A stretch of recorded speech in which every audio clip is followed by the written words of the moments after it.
이끌어 주시옵소서. 참으로 하나님 우리 교회 가운데 우리 지역 가운데 이런 놀라운 은혜가 있게 하여 주시옵소서. 하나님 도와주시옵소서. 살아계신 하나님, 참으로 오늘날 사도행전 그 2장의 놀라운 성령의 역사와 강권적인 정말 임재하심이 우리 교회들 물론이요 이 땅의 교회들 가운데 필요합니다.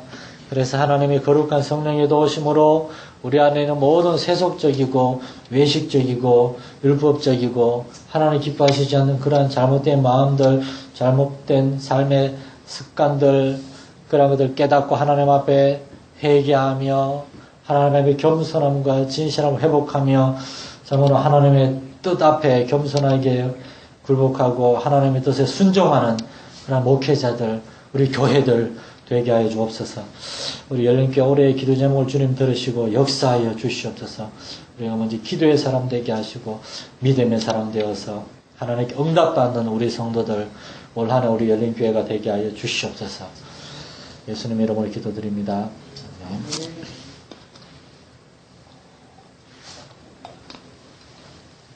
오늘 우리 21과 예수 그리스도 우리의 영원한 왕 우리 함께 공부하시겠습니다. 요한복음 17장 10절을 다 함께 봉독하겠습니다. 시작. 어린 양은 만주의 주시오 만왕의 왕이시므로. 어린 양은 예수님을 얘기하는 겁니다. 예수님에 대한 성경의 표현은 여러 가지가 있지만 가장 대표적인 것은 만주의 주시오 만왕의 왕이란 말입니다. 주인이란 말이죠. 또한 왕이시라고. 그래서 이제 초대교회 시대의 성도들의 신앙 고백은 예수는 나의 구원자이시며 또한 나의 주님이시다. 예수님은 나의 구원자. 그걸로 끝이 아니라는 겁니다. 나를 구원해 주셨으니까 감사합니다. 이제 나는 내 마음대로 살겠습니다. 그게 아니라는 겁니다. 나를 구원해 주신 주님은 또한 나의 주님이 되시기 때문에 예수님이 나의 주님이니까 우리는 예수님의 종입니다. 그러니까 우리는 예수님의 종으로서 살아야 한다는 것입니다. 오늘 우리는 여기서 한 걸음 더 나아가서 예수님 우리의 왕이라는 겁니다. 이제 우리는 이제 왕이 없습니다. 이 나라에는. 왕에 대해 잘 모릅니다. 그러나 아직도 왕이 있는 말레이시아나 영국 같은 그런 나라들은 왕에 대해서 이렇게 왕에 대한 충성심 대단한 겁니다. 이거는. 이 나라 그래서 군사부 일체란 말이 있잖아요. 임금님하고 스승하고 아버지는 똑같이 우리가 이렇게 존경하고 우리가 순종해야 되는데 그 중에 첫째가 군입니다. 임금입니다. 임금군. 성경은 예수 그리스도가 우리의 왕이실 뿐만 아니라 만왕의 왕이라고 그렇게 말씀하십니다. 요한계시록 1장 17절에 보면 내가 볼 때 그의 발 앞에 엎드러져 죽은 자 같이 되매 그가 오른손을 내게 얹고 이르시되 두려워하지 말라 나는 처음이요 마지막이니 곧 살아있는 자라 내가 전에 죽었었노라 볼지어다 이제 세세토록 살아있어. 여기 보면 이제 절칙 이렇게 되어 있습니다. 내가 그의 발 앞에 엎드러져 죽은 자 같이 되었다고. 그 옛날에 이제 우리나라가 막 한 150년 전에 우리나라가 외국에 처음으로 이제 문호를 개방하고 외국 사람들 우리나라에 많이 들어왔습니다. 그 중에 이제 한 유명한 사기꾼이 있었는데 이 사람이 외국 사람들한테 우리나라 장사하러 왔거나 우리나라 놀러 온 사람들한테 임금님을 구경시켜 주겠다고. 그래서 경복궁에 데려가가지고 근데 우리나라 예법에 하면 임금님이 오시면 다 엎드려 있어야 된다고. 다 엎드려 있으라 그랬습니다. 그리고 좀 있다가 한 30분쯤 있다가 다 이제 고개를 들라고. 그리고 임금님이 왔다 가셨다는 거예요. 그러면서 이게 우리나라 임금님을 보는 방식이라고. 실제로 있었던 일이랍니다, 이게. 옛날에는 임금님을 볼 수가 없었습니다. 이렇게 엎드려 있었어요. 임금님이 쳐다보면은 큰일 납니다. 임금님하고 눈을 마주쳤다 그러면 그건 죽습니다. 사도 요한은 예수님을 봤을 때 누가 시킨 것도 아닌데 그 발 앞에 엎드러져서 마치 죽은 자 같이 되었다는 겁니다. 이 사도 요한은 살아있을 때 예수님이 이 땅에 계실 때 예수님의 품에 안겨있던 사람입니다. 예수님의 사랑받는 제자였는데 하나님 이제 그 영광의 자리를 회복하신 예수님을 다시 봤을 때 요한은 예수님은 이제 내가 옛날에 품에 안겨있던 그 친구 같은 예수님 여전히 그러한 예수님이지만 그러나 그 예수님의 본질은 이러한 위대하신 왕이구나 그걸 깨달았다는 것입니다. 이 왕이신 예수님은 이 땅에 다시 오시는데 원수들을 멸하러 오십니다. 세상에는 왕이신 예수님을 인정하지 않는 원수들이 있습니다. 그래서 계시록은 또 이렇게 말합니다. 내가 하늘이 열린 것을 보니 보라 백마와 그것을 탄 자가 있으니 그의 이름은 충신과 진실이라. 그가 공의로 심판하며 싸우더라. 예수님은 공의로 심판하며 싸운다는 것입니다. 싸우는 대상이 있어요. 원수가 있어요. 누가복음 18장에 보면은 예수님이 그렇게 말씀하십니다. 내가 심판날에 다시 와서 내가 왕 되는 것을 원하지 않았던 저 죄인들을 다 멸하겠다고. 예수님이 왕이 되는 걸 멸하지 않았던 원수가 있습니다. 그 원수의 대장은 사탄마귀고, 그리고 사탄마귀의 졸개들, 그리고 사탄마귀의 노예들. 여러분 기분 나빠하실지 모르지만 여러분은 우리는 아니니까. 아직도 구원받지 못한 영혼들은, 하나님의 자녀가 아닌 사람들은 마귀의 자녀입니다.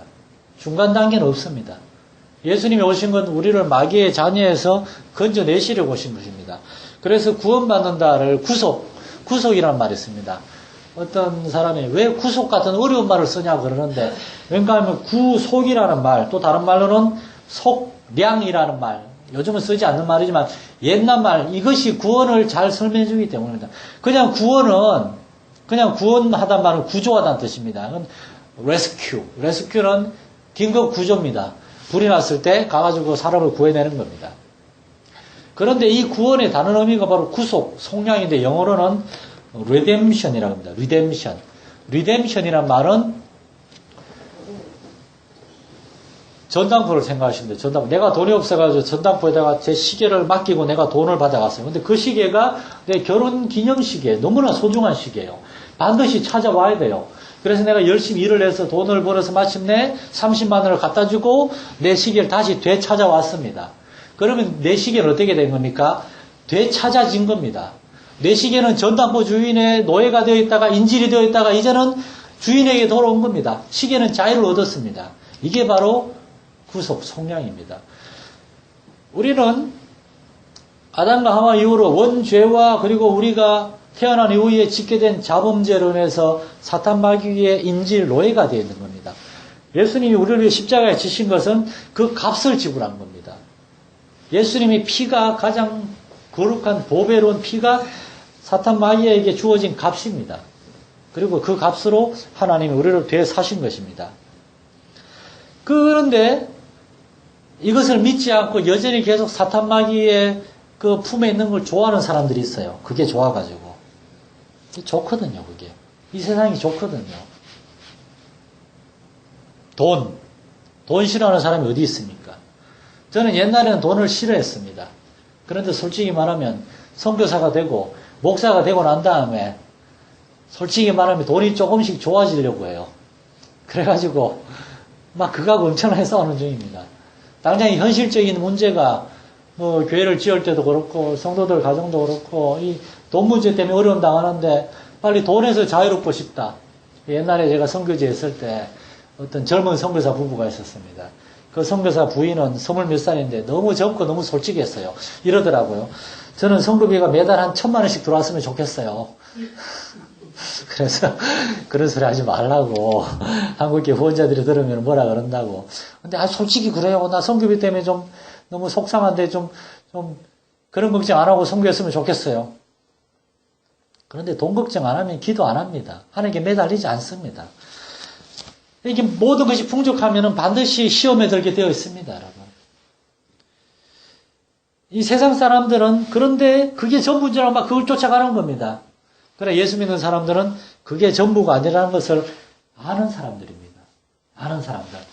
그러나 예수를 믿는다고 하면서도 그 중간에서 얼마나 우리가 갈등할 때가 많습니까? 갈등하다가 결국에 우리가 선택은 하나님이 기뻐하시는 선택을 해야 되는데 결국에 가서 하나님이 기뻐하시지 않는 그러한 선택을 하는 사람들도 얼마나 많이 있습니까? 돈과 물질과 어떤 세상적인 안정된 것, 그러한 것들 추구하는 일들이 얼마나 많이 있습니까?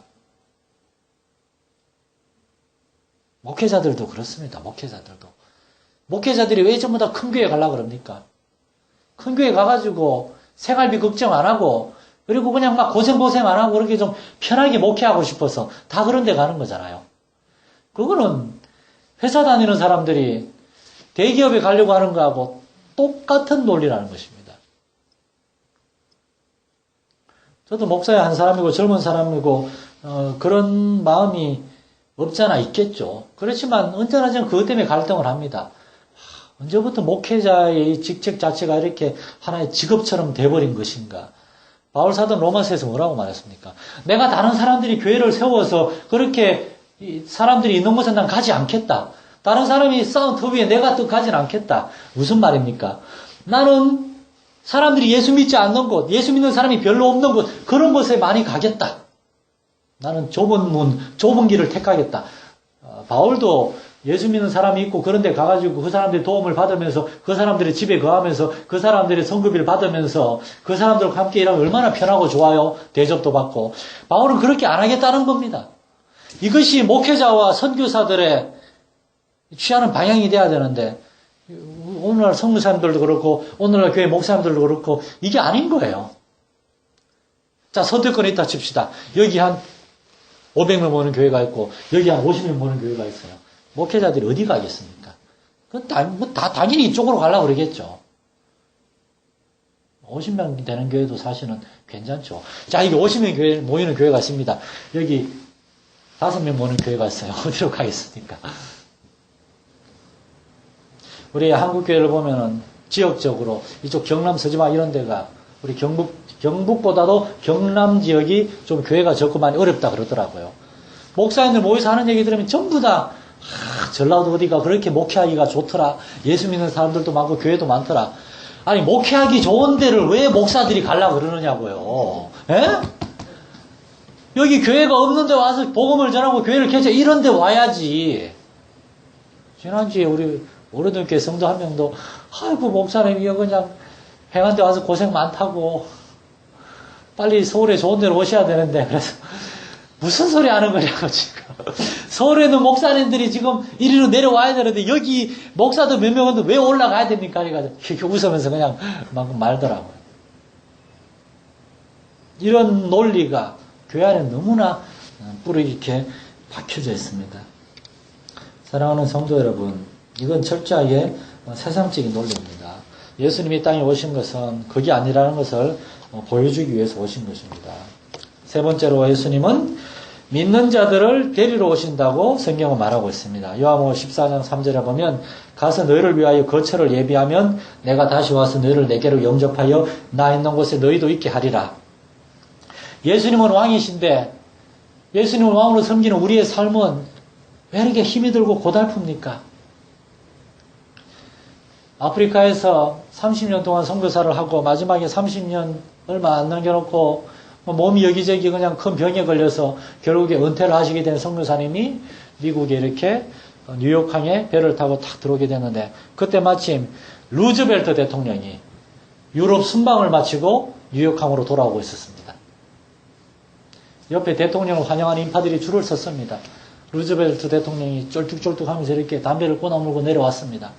수많은 사람들이 그분을 환영하는데 이 선교사님은 자기가 아프리카에서 죽을 고생하면서 30년을 선교하고 28년, 29년 선교하고 왔는데 가족도 나오지 않았어요. 가족들이 저기 미국 멀리 살아가지고 거기까지 오지를 못한 겁니다. 사모님하고 단둘이 나오는 겁니다. 그날 밤에 작은 교회에서 제공한 선교관에 묵어 있으면서 선교사님 밤에 너무나 괴로워서 하나님하고 울면서 하나님 뭡니까? 나는 정말 영원한 위대하신 왕이신 하나님의 종으로서 아프리카에서 이렇게 고생했는데 나 열매 별로 없다고 하나님 날 이렇게 부대접하시는 겁니까? 저 대통령이 한 게 뭐가 있습니까? 전쟁 일으키고 전쟁터에 나가 싸운 것밖에 뭐가 있습니까? 2차 대전이 끝나고 얼마 뒤였거든요. 그때 하나님께서 그 목사님, 선교사님 마음속에 그런 말씀을 주셨습니다. 넌 아직 고향에 돌아온 것이 아니라고. 아니 고향에 돌아온 것이 아니라고. 조금만 더 기다리라고. 네가 고향에 돌아올 때 정말이지 루즈벨트도 옆에 서가지고 너를 박수치는 그런 놀라운 환영잔치가 기다리고 있을 것이라고. 이것이 바로 바울이 디모데후서 4장에서 말한 예수님이 우리를 데리러 오실 그날이 가까움을 기다리는 그날을 소망하는 모든 자에게 주어진 의의 면류관. 면류관은 이제 개선식 때 받는 겁니다. 로마의 장군들이 전쟁터에서 금공을 세우고 돌아오면은 개선식이 있습니다. 개선식이 끝나면은 저 끝에 황제가 그에게 면류관을 씌워줍니다. 그리고 마라톤 같은 데서, 마라톤이 아니고 월드컵이 아니고 뭐지 이게? 올림픽에서 1등한 사람들이 화돈을 받으면서 시상식에 오면 그에게 씌워주는 게 면류관입니다. 우리가 나중에 하늘나라 갔을 때 그런 걸 주는 겁니다. 왕이신 예수님은 우리에게 이러한 면류관을 씌워주려고 우리에게 하늘나라의 영원한 거처를 예비해서 우리를 나중에 되면 데리러 온다는 것입니다. 이것은 우리에게 뭘 말하는가? 이 땅에서 모든 것을 다 공급받으려고 다 하나님의 어떤 그 축복을 다 받으려고 애쓸 필요가 없다는 것입니다. 어렵고 힘들게 그렇게 어렵게 살아갈 수도 있습니다. 그러나 뭐 어떤 사람은 하나님의 섭리 가운데 그냥 부자로 살 수도 있고 뭐 좀 이렇게 편하게 살 수도 있고 어떤 사람은 힘들게 살 수도 있죠. 그것 때문에 속상해하고 억울해하지 말라는 것입니다. 이 세상이 전부가 아니니까. 예수님 우리의 영원한 왕입니다. 우리는 영원히 예수님과 함께 살 것이고 영원히 예수님을 섬길 것입니다. 그 영원에 있어서 우리가 사는 이 삶은 너무나 짧다는 것입니다. 전 때때로 이렇게 기도하다가 묵상을 합니다. 뭘 묵상하는가 하면 여기 제 안에도 있고 저보다 연세 많으신 장로님, 권사님, 집사님들 많이 계신데 외람되지만 저는 죽음에 대해서 종종 묵상을 합니다. 제가 몇 살이 될지 모르지만 이제 이 땅에서의 수명을 다하고 마침내 누워서 이제 숨이 가랑가랑하고 있을 때 제 주위에는 제 아내는 몸이 약해 보이지만 사실은 저보다 저런 사람이 질기게 더 오래 삽니다. 제 아내는 저보다 더 오래 살 거예요. 제 옆에 앉아 있겠죠. 우리 애들도 있을 것이고 손자 소녀들도 있을 것이고 제가 이렇게 숨이 가랑가랑 하는데 그때를 상상해 봅니다. 그때 무슨 일이 있을까? 영화에서처럼 그냥 불마차가 와 있고 천사들이 기다리고 있고 모릅니다. 이건 알 수 없어요. 이거는. 그러나 분명한 것은 저는 우리가 살고 있는 이 물리적인 세계, 이건 이제 3차원의 세계라고 그러죠. 만질 수 있고 느낄 수 있는, 볼 수 있는 이 세계의 제일 끝에 다다른 겁니다. 이 삶이 끝나고 이제 새로운 삶에 시작하는 그 시점에 어떨 땐 무서울 때가 있어요. 왜냐? 모르니까 무슨 일이 있을지.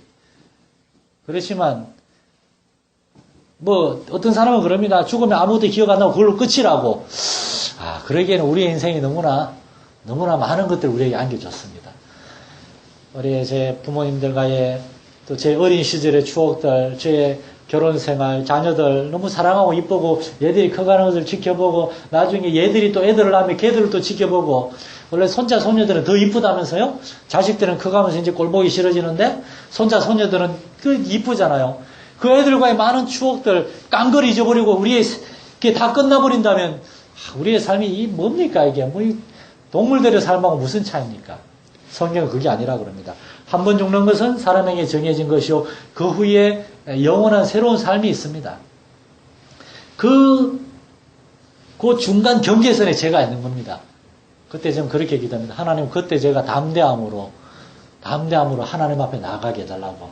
그때 제가 붙들 수 있는 것은 하나님이 저를 사랑하셔서 예수님을 보내시고 제 죄를 다 씻어주시고 일평생 저와 동행해 주셨다는 것. 하나님이 저를 만나주시지 않았다면 저는 목사도 되지 못했을 것이고 전 정말이지 목사가 안 된 게 중요한 것이 아니고 굉장히 허무하고 힘든 삶을 살기 시작했을 것입니다. 여러분 보시기에는 제가 번듯하게 생겼지만 제가 굉장히 가난하게 컸습니다. 우리 부모님 보셨죠? 지난주 아버지, 어머니 지금도 많이 고생하십니다. 제 아내는 너무나 잘 알지만 제가 어릴 때 굉장히 가난하게 컸고 제가 중학교 2학년 때 저희 집이 완전히 그냥 부도가 나가지고 제 아버지가 신용협동조합 이사장 하다가 돈보다 빌려준 것들이 많은데 다 못 받아가지고 완전히 넘어가서 제가 중3 때 한 번은 빚쟁이가 찾아와서 일주일 동안 같이 잤어요. 우리 아버지는 이제 도망가 계시고 우리가 아파트에 살다가 나 앉았습니다. 그래서 사골세가 뭔지도 처음 알았어요. 몇 달치를 한꺼번에 주고 그냥 사는 겁니다. 그런 조그만한 방에 이렇게 우리 어머니, 제 삼형제거든요. 우리 할머니 사는데 빗장이가 와가지고 아줌마가 우리 엄마 옆에 누워 잤어요. 우리 아버지 오면 잡겠다고. 일주일을 살았어요. 제가 중3 때, 사춘기 때. 제가 어떻게 보냈겠습니까? 저는 중3 때 제 어머니하고 계란 팔러 다녔어요. 계란을 뒤에 6판, 10판씩 자전거 싣고 다니면서 제 어머니가 팔았습니다. 전 창피해가지고 빵모자 이만큼 눌러 쓰고 이렇게 그냥 막 연예인처럼. 한 번은 계란, 이렇게 나환자들이 나환자촌이 있어요. 삼회원이라고. 그게 나환자들이 계란 양계장을 크게 합니다. 그게 보통 사람들 가지도 않아요. 뭐 성한 사람 잡아다가 푹푹 삶아 끓여가지고 먹는다는 소문도 있고 그냥 그래가지고 나환자들이. 그 이전 가가지고 그 계란 떼다 팝니다. 가격은 기억이 안 나는데 반에 반값도 안 됐던 것 같아요. 거기에 하나 1,000원 주고 떼오면은, 아니 뭐 500원인가 떼오면은 한 1,500원, 2,000원 팔았던 것 같아요. 계란 자전거 싣고 오다가 겨울이 미끄러져가지고 계단 쫙 다 깨지고 제가 얘기했잖아요. 그 아저씨 나와가지고 야 새끼 아직 계란 깨끗이 다 안 치우면 너 죽는다. 그 막 다 닦아 그냥 막 제가 그렇게 어린 시절 보냈습니다. 저는 용돈을 받아본 적이 없어요. 고등학교 때. 교회에서 학생 애들 제가 부회장을 했는데 어디 먹으러 가면 저는 항상 빠졌어요. 근데 제가 정말 사랑하는 친구 2명이 있었는데 한 명은 미국에서 목회하고 한 명은 대구신학교 나와서 목회하다가 때려치우고 지금 학원 선생하는데 이 친구들이 저희 집안 형편을 너무 잘 알거든요. 그거 가면 저한테 1,000원, 2,000원씩 찔러주고 이랬어요. 걔들이 저를 끝내 끌고 다니고 이랬습니다. 저는 돈을 가져본 적이 없었기 때문에 저는. 대학교 가서도 저는 첫째 입학금만 부모님이 대주고 다 그냥 교회 전도사 하면서 그냥 25만원, 30만원 받는 거 모았다가 입학 등록금 내고, 제 아내가 저를 처음에 만났을 때 표현은, 이런 꾀재재한 촌떡이긴 정말 처음 봤다고, 진짜. 제 아내가 저하고 연애하자마자 제 옷을 다 새로 사주더라고요. 창피해서 같이 못 다니겠다고. 제가 그걸 일일이 다 말할 수는 없지만, 저는 정말 이제, 말했잖아. 우리 아버지 감옥도 갔다 오셨다고. 제 아내는 다 합니다. 그거. 굉장히 이제 가난하고 그런 시절을 보내면서 제 마음속에 억울함과 분노, 원한들이 굉장히 많았어요. 이제 대학교 때 한 기도원에 갔는데 그 기도원 원장님이 저보고 그러더라고요. 전도사님, 눈에 원망이 가득 찼다고. 다 용서하라고. 서울에 저기 의정부의 성산기도원이라고. 그 기도원 원장님의 아들이 우리 성결교회 제 선배 목사님인데 그때 제가 막 얼마나 울었는지 몰라요. 어떻게 아시냐 그러니까 그냥 느낌이 항상 사람을 경계하는 눈빛이래요. 제가 대학교 다니는데 신학생이 우리 아버지가 조합할 때 그 돈 빌려간 사람들이 다 목사님 장로님들이거든요. 근데 다 이분들이 다 떼먹은 거예요. 그래서 목사님 장로님들에 대해서 굉장히 상처가 심했어요. 제 대학교 마치고 대학원 다니면서 도저히 못 참겠다. 군대 도망갔잖아요. 그래서 군대 얘기했죠. 다신 설교 안 하겠다. 다신 내가 목회 안 한다. 군대 갔는데 가자마자 3개월 만에 우리 부대 군종들이 단체로 다 휴가를 가가지고 대대장이 저를 부르더니 너 전도사였네? 네가 일주일 동안 교회 새벽 예배부터 설교 좀 다 하라고. 설교 안 하려고 도망갔는데 군대에서 제가 1년 반 동안 군대교회 목회하다 왔잖아요. 제가. 하나님 지금 뭐 하시는 겁니까? 막. 여러분 각자에게 다 그러한 체험과 스토리들이 있을 것입니다. 저는 그렇습니다. 저는 그렇게 생각합니다. 지옥은 뭔가? 제가 고등학교 2학년 때 예수님을 만나기 전, 예수님을 만난 이후에도 지옥을 많이 체험했어요. 그때 하나님의 은혜를 제가 잊어버리고 있을 때 그때가 이미 전 지옥이었습니다. 천국은 무엇인가? 하나님의 은혜를 깨닫고 하나님 감사합니다. 우리 가족들, 우리 아버지의 집안 이렇게 풍지박산 난 줄 알았는데 그래도 하나님이 계속 붙들어 주셨군요. 지난주에 입당 예배를 드리고 이제 제 어머니가 제 어머니가 갈비뼈가 7대가 부러졌었잖아요. 아이도 좀 덜함으로써 좀 이따 가시라 그러는데도 나 있으면 니들 피곤해. 그 입당 예배 준비하고 하는데 피곤해. 그냥 갈게 하고 바로 가셨어요. 갔는데 그 다음 날 전화가 왔습니다. 그래서 저희 고모가 또 전화가 왔어요. 고모도 그때 오셨거든요. 전화가 왔는데 저보고 그러더라고요. 고모나 제 어머니가 지난 주일에 가장 하나님 앞에 영광스럽고 감사한 시간이었다고. 우리 집안에 목사가 나가지고 이 목사가 이렇게 하나님 앞에 이 성전을 봉헌하고 올리고 진짜 너무나 감사하다고. 우리 어머니는 그러더라고. 나 이제 죽어도 여한이 없다. 그런 말까지 하시더라고요. 세상 사람들이 보기에는 이해를 못하겠지만 저한테는 이러한 것이 바로 하나님의 은혜고 축복이고 하나님이 저에게 허락하신 천국이었습니다. 저는 밤에 잘 때 우리 아이들 축복 기도해주고 아이들이 기도할 때 반드시 저하고 같이 재워달라고 그럽니다. 기도해달라고 그러고. 나중에 크면 좀 바뀌겠죠. 이것들도 이제. 권사님들 표현이 좀 기다려보세요. 그런 것 같은데. 그렇게 안 되도록 잘 해야 되는데. 자꾸 지금은 이런 아이들을 재우고 이게 천국이구나. 여러분, 그런데 진짜 천국은 어떤 곳인가? 이제 우리가 나중에 가게 될 천국은 성경에 의하면 아름다운 곳이라고 말합니다. 성경이 여러 가지 표현으로 얘기하는데 한마디로 얘기하면 아름다운 곳이라.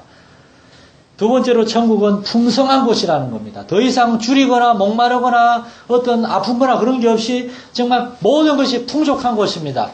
더 이상 부족한 것 때문에 그렇게 막 골머리 썩지 않아도 되는 곳. 세 번째로 천국은 행복한 곳입니다. 성경은 이렇게 말합니다. 하나님이 그들과 함께 계시리니 그들은 하나님의 백성이 되고 하나님은 친히 그들과 함께 계셔서 모든 눈물을 그 눈에서 닦아주시니 다시는 사망이 없고 애통하는 것이나 곡하는 것이나 아픈 것이 다시 있지 아니하리니 처음 것들이 다 지나갔음이러라. 이것이 바로 하나님이 약속하신 천국이고 이 천국에서 우리는 무슨 일을 하게 되는가? 첫째는 왕이신 우리 예수님과 항상 마주하면서 예수님과 이야기하면서 계속 살게 됩니다. 두 번째로 우리는 예수님을 항상 찬송합니다. 예수님을 높여드립니다. 우리 아들이 하늘나라가 천국에서 뭐하냐 그래서 영원히 죽지 않고 영원히 하나님을 찬송하지 그러니까 뭐? 영원토록 찬송하고 예배만 드린다고? 지루해서 어떻게 막 놀래길래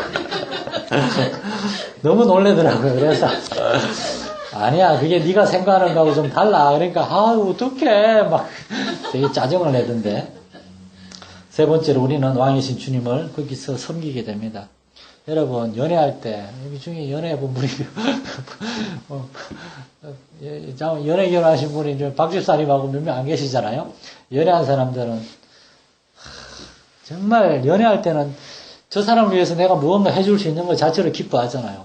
부모님이 아이들 위해 무언가 해주고 아이들 입에 우리가 사주거나 우리가 요리해준 거 우리 아들이 맛있어 하면서 먹을 때 엄마 최고야 이럴 때 우리가 좋아하잖아요. 우리가 누군가를 그렇게 사랑하고 좋아할 때는 우리가 그들을 위해서 무언가를 해주고 그들을 섬기는 것 자체가 우리에게 기쁨이 되는데 우리 주님이 그렇습니다. 여러분도 그러실 겁니다. 저는 우리 예수님을 위해서 무언가 하고 있을 때 이거 예수님이 기뻐하는 일이다. 그런 마음이 들 때 정말 너무나 하나님께 감사하고 행복합니다. 우리는 천국에서 그러한 일을 하게 될 것입니다. 네 번째로 우리는 왕이신 주님과 함께 다스립니다. 이 개념은 너무나 이제 깊은 개념이라서 우리가 잘 이해 못합니다. 그러나 중요한 것은 영원한 천국에서도 우리 역시 할 일이 있다는 겁니다. 우리가 탱자탱자 노는 것이 아닙니다. 그 다스린다는 말은 군림한다, 지배한다가 아닙니다. 다스린다는 말은 거번, 다른 말로 하면 경영하다, 관리한다는 뜻입니다. 천국에서도 우리에게 각자 직분이 있습니다. 성경이 분명히 말하는 한 가지 직분은 뭡니까? 성가대. 어떤 사람들은 천국에서 하나님을 영원히 찬송하지만 특별히 하나님을 찬양하는 옆에 천사들하고 함께 하나님을 찬양하는 일을 하게 될 것이고 우리 각자에게 맡겨진 일이 있고 그 일을 통해서 우리는 예수님과 함께 천국에서 주님과 함께 다스리는 일을 하게 될 것입니다. 다섯 번째로 우리는 왕이신 주님을 영원히 예배하게 될 것입니다. 예배한다는 것은 하나님께 나아간다는 것입니다. 하나님과 동행함으로 하나님께 기쁨이 된다는 것입니다. 우리 영원히 천국에서 우리 주님과 동행하며 주님을 기쁘시게 할 것입니다. 그래서 요한계시록 5장에 보면 성경은 이렇게 말합니다. 내가 또 보고 들음에 보좌와 생물들과 장로들을 둘러선 많은 천사의 음성이 있으니 그 수가 만만이요 천천이라 큰 음성으로 이르되 죽임을 당하신 어린 양은 능력과 부와 지혜와 힘과 존귀와 영광과 찬송을 받으시기에 합당하도다 하더라. 내가 또 들으니 하늘 위에와 땅 위에와 땅 아래와 바다 위에와 또 그 가운데 모든 피조물이 이르되 보좌에 앉으시니와 어린 양에게 찬송과 존귀와 영광과 권능을 세세토록 돌릴지어다 하니. 이것이 바로 천국에서 우리가 하나님을 예배하는 모습입니다. 성경은 마지막으로 이 예수님이 왕이신 주님이 반드시 다시 오신다고 말씀하고 있습니다. 그래서 우리가 지금 겉사람 이제 우리 겉사람은 점점 후패해지잖아요. 우리 장로님도 이게 상처가 났는데 이게 참 치료를 했는데 이게 이 젊은 사람들은 세살이 빨리빨리 돋아납니다. 근데 이 나이가 들면 이게 빨리 안 돋아나는 거예요, 이게. 너무 대놓고 턱 집어서 얘기해서 죄송한데, 그 사람은 날 가지고 후패해집니다. 이때 너무 서러워하지 마십시오. 우리 박강란 집사님도 이가 안 좋아서 계속 힘들어하는데, 15살, 16살이면 새로운, 15살, 열몇 살이면 새이가 날 텐데, 이제 안 납니다. 이제 뽑아버리고, 이제 기계로 된 거 심어야 돼요, 이제. 말이 사람이 인조인간이 될 날이 얼마 안 남았습니다. 갈비뼈도 새로 갈아놓고, 이빨도 갈아놓고, 이제 뭐 다, 우리의 겉사람은 부패하지만, 그러나, 우리의 속사람은, 우리의 심령은, 하나님 앞에서 더 믿음과 소망과 사랑으로 더 충만해져서, 정말이지, 하늘나라를 소망하며, 지금 우리에게 주신 이 생명, 정말 하나님 앞 매 순간을 진실되게, 하나님 앞에 신실하게 우리에게 맡기신 사명을 감당할 수 있는 저와 여러분 되시기를 예수님의 이름으로 축원합니다. 살아계신 주 하나님 아버지, 예수님은 이제 우리의 왕이 되셨습니다. 우리는 왕이신 주님을 높이고 왕이신 주님을 섬기고 왕이신 주님의 말씀에 순종하는 삶을 살기를 원합니다. 우리에게 말씀하여 주시고 성령의 능력으로 우리의 삶 가운데 함께 하셔서 우리를 사용하여 주시옵소서. 사람들이 우리를 보면서 저 사람들은 정말 예수님을 믿고 섬기는 사람이구나 하는 그러한 정말이지 감탄이 날 정도로 우리가 하나님 앞에 신실한 믿음의 사람들, 순종의 사람들 되게 하여 주시옵소서. 새로운 한 주간이 시작됩니다. 이 한 주간 하나님 우리와 동행하여 주시옵소서. 우리 성도들의 삶 가운데 함께 하시고 기도에 응답하시고 지키시고 인도하여 주시옵소서. 우리 주 예수님 이름으로 기도드립니다. 아멘.